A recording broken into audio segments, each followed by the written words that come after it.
Bundan sonra sizə onların üzərinə təkrar zəfər çaldırdıq. Yenidən sərvət, oğul uşaq verməklə kömək göndərdik. Və sadəcə sizi əvvəl olduğunuzdan və ya düşmənlərinizdən daha çox etdik.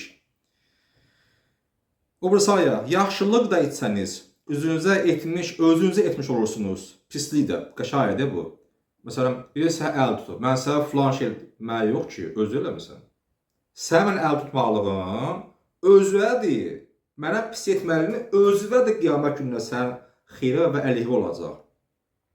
Mən etməsən ki, pis yaxşılıq. Mən etməsən, yox, özü eləmirsən. Bu da ayəmiz. İnsan etdiyi pisi yaxşı əslində özüdədir.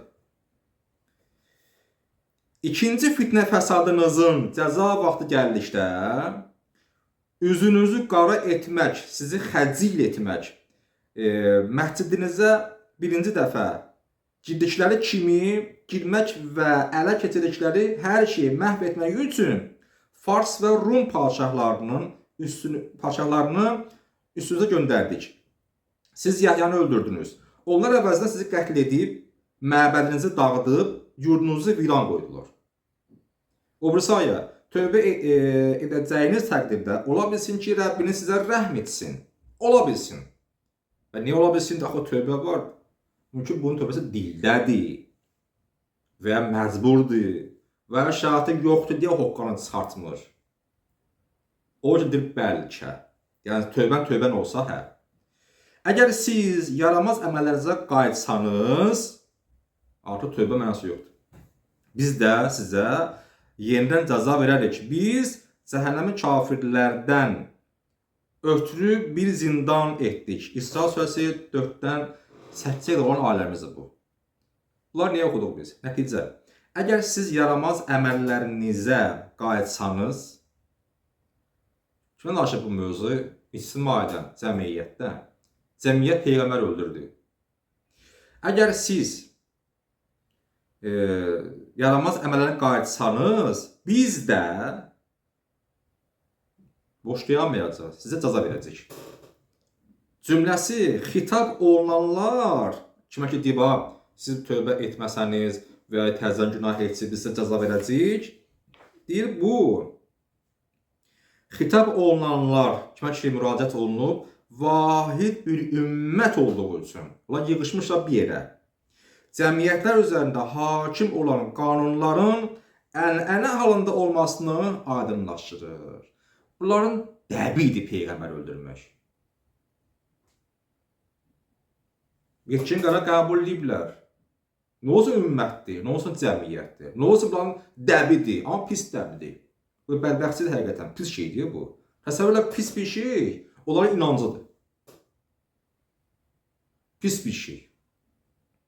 Və bunu qəbul etmə bir də iki adama pis baxırlar.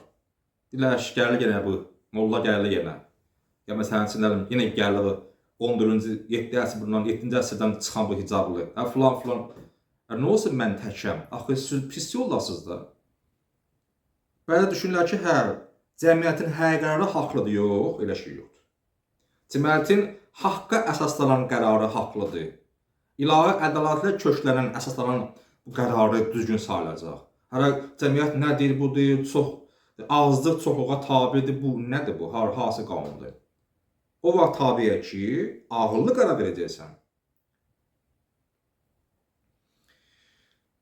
Dünyasını dəyişib bir nəfər insan, bəzi məntəqələrdə var bu. Mən işim budur da, görmüşəm. Molla işləmişəm, axund işləmişəm, hamısı işləmişəm bu sahədə. Məclis qutarandan sonra molla gedir, onun dalıca atla daş. Yəni yenə daha gəlməyəsin. Elə gələcək ki, səsən də, istəməsən də. Mümkün o gələcək, sonra qabaq öləcəksən. Amma o gələcək. Olmasa, başqa molla olacaq. Yəni, niyə atırlar daş, bir daha gəlməsin. Bu nə inancıdır. Yəni, bu daş atmalı əslən Quranıdır da. Quran çox sağ ol, ölmür olun, şahidlədir. Bu da sənin payın hədiyyə. Bu inanclar bizdə də var, çox dəblər var ki, yaxşıdır. Bəzi var ki, kökündən səhvdir. Amma biz onu belə üstün qərar veririk filan. Bəzən biz BD-də o dini məsələyə çox önəm vermirlər. Vaciblər vacibini bilmirlər, haram bilmirlər. Amma Allahın dərgahında haram olmayanı bunlar adət-ənənəyə uyğun haram bilirlər. Allahın dərgahında qəbr ziyarətinin vaxtı yoxdur. Cinsiyyəti yoxdur. Qadın kişi getsin, haçası getsin. Deyirlər, yox, nə danışırsan, bu qadın gedə bilməz. Çox deməsən bu inancda, xurafi inancda. Mən gələ bil ki, zehnimə hamısı deyəməm təbii ki. Yəni mövzumuz bizimlədir. Cəmiyyətin qərara aldığı hər qərar düzgün deyil. Nə vaxt düzgündür? Haqqa əsaslansa. Bu qədər mən çox oxumuşdum bundan. Qaldı yenə üzr hesab eləyin. Allah elimizi artıq etsin. Amin. Allahümme salli ala Muhammed və ala Muhammed və accil faracahum.